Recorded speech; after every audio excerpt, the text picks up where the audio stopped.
Mga katuto, good morning. Ayan ang mga lola ni Bibi. Good morning. Si Lola Ningning at si Lola Lina. Ayan ang bebe naming maliit. Naglalakad. Ay, tatakbo. O, dahan-dahan. Papunta sa akin.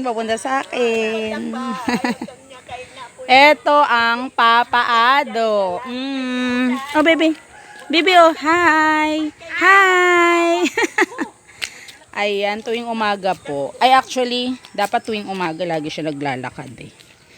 Ayan. Kaso nga lang, hindi kaya ni Papa Ado. Kaya, pag Sabado, Linggo, ako ang magpapalakad. Ayan, oh. Bibi, tingin. Ay, sis.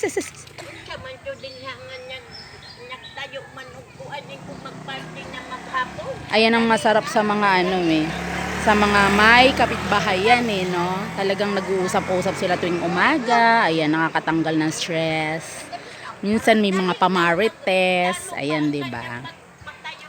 Ayan ang isa. Maglalakad ang lola. Parang napapractice ang kanyang mga paa. Ang hita niya sa kanyerns. Hinanong ko yan kanina.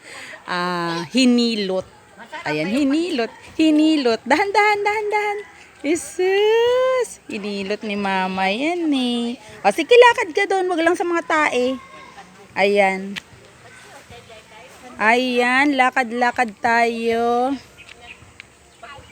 Practice.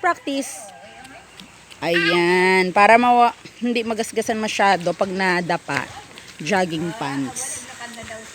Jogging pants. Dati nandoon sa kanyang hindi na masyado. Ayan, sige. Okay, bye-bye na po. Bye-bye ka, Bibi, sa mga katuto natin. Bye-bye po, Bibi. Bye-bye.